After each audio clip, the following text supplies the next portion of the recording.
आज मैं बताने वाला हूँ आपको एक ऐसा हौलनाक वाकया जिसमें एक नौजवान को उसके अपने ही साथियों ने अगवा किया और उसे कत्ल करने के बाद उसका गोश्त तक खा गए। 19 साला शिबली सादिक एक गरीब घराने से ताल्लुक़ रखता था और अपनी पढ़ाई का खर्च उठाने के लिए वो एक पोल्ट्री फार्म में काम करता था, जहाँ पर उसके अंडर 5 से 6 लोग काम करते थे। ये सब लोग उससे उम्र में बड़े थे, लेकिन शिबली उन सब से दोस्ताना माहौल में काम करवाता था। फिर एक शाम शिबली अपने घर वापस ना लौटा। उसे किडनैप कर लिया गया था और किडनैप करने वाले कोई और नहीं, उसी के साथी थे। शिबली सादिक के साथ असल में हुआ क्या था, ये जानकर आपके भी रोंगटे खड़े हो जाएंगे।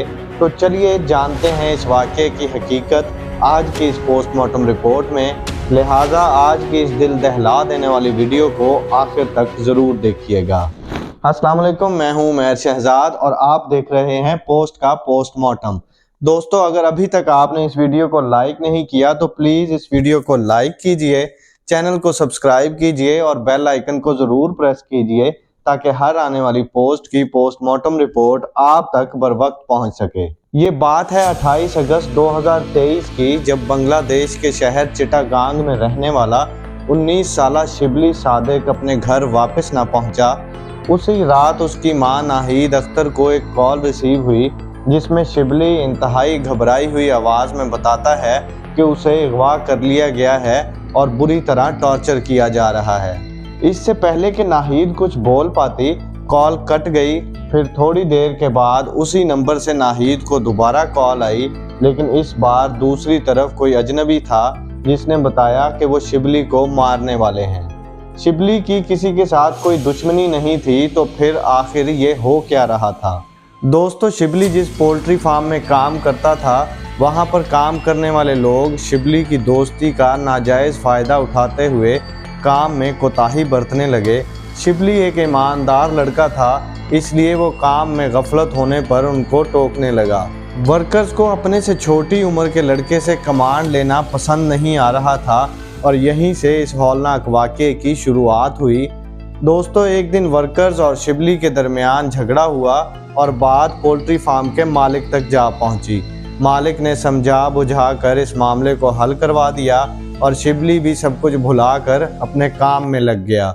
लेकिन जिन वर्कर्स के साथ शिबली का झगड़ा हुआ था, वो इस बात को नहीं भूले थे और उससे बदला लेने की आग में तड़प रहे थे। झगड़े को 2 माह गुजर चुके थे और शिबली अपनी रूटीन के मुताबिक पोल्ट्री फार्म पर काम कर रहा था।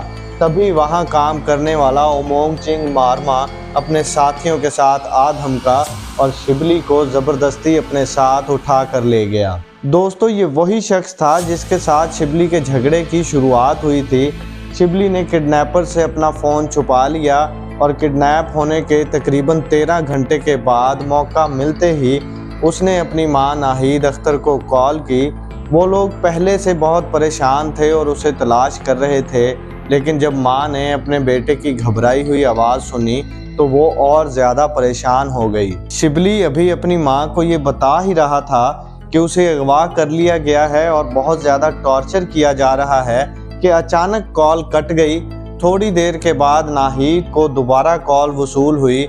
इस बार उसके बेटे की बजाय एक किडनैपर बात कर रहा था, जिसने शिबली की रिहाई के बदले 15 लाख टका की मांग की। दोस्तों, शिबली का ख़ानदान इंतहाई गरीब था, जो मुश्किल से गुजर बसर कर रहा था। ऐसे में 15 लाख इकट्ठे करने एक नामुमकिन सी बात थी, लेकिन वो अपने बच्चे की जान बचाने के लिए पैसे जमा करने की नाकाम कोशिश में लग गए। 31 अगस्त को किडनैपर्स ने दोबारा कॉल की तो शिबली के बाप ने कॉल करने वाले को अपनी गरीबी का वास्ता देते हुए पैसे कम करने की दरख्वास्त की, जिस पर किडनैपर्स ने अपने तावान की रकम 15 लाख से कम करके 2 लाख कर दी। जिसके बाद दर दर हाथ फैलाने के बाद शिबली की फैमिली ने 4 सितंबर को 2 लाख जमा किए और किडनैपर से राब्ता किया। फिर शिबली का बाप अपने बेटे को वापस पाने के लिए पैसे लेकर किडनैपर्स की बताई हुई जगह गया। वहां पर 2 लोग आए। उन्होंने शिबली के बाप से पैसे वसूल किए और कहा कि तुम्हारे घर पहुंचने तक शिबली भी घर पहुंच जाएगा। लेकिन ऐसा ना हुआ और इस तवील इंतज़ार को 3 दिन गुजर चुके थे। आखिर थक हार कर शिबली की फैमिली ने 7 सितंबर को राउजेन पुलिस स्टेशन में FIR दर्ज करवाई और पुलिस ने इन्वेस्टिगेशन शुरू कर दी। दोस्तों, शिबली 19 साल का एक मासूम लड़का था जिसकी ना तो किसी के साथ कोई दुश्मनी थी और ना ही कभी किसी के साथ झगड़ा हुआ था, सिवाय उस झगड़े के जो पोल्ट्री फार्म में वर्कर्स के साथ हुआ था। लिहाजा पुलिस ने इसी बिना पर पोल्ट्री फार्म के वर्कर्स से तफ्तीश शुरू कर दी। शुरुआती पूछताछ में उन लोगों ने इस जुर्म को मानने से इनकार कर दिया और पुलिस को गुमराह करने की भरपूर कोशिश की, लेकिन उनकी ये चालबाजी पुलिस के सामने ज़्यादा देर तक ना चल सकी और आखिरकार पुलिस ने उमोंग चिंग मारमा और उसके 2 साथियों को शिबली के किडनैप के जुर्म में गिरफ्तार कर लिया। दोस्तों, पुलिस ने इस वाक़े में शामिल बाकी लोगों की तलाश भी जारी रखी और उधर गिरफ्तार किए गए तीनों मुल्ज़िमान से भी पूछताछ जारी रही।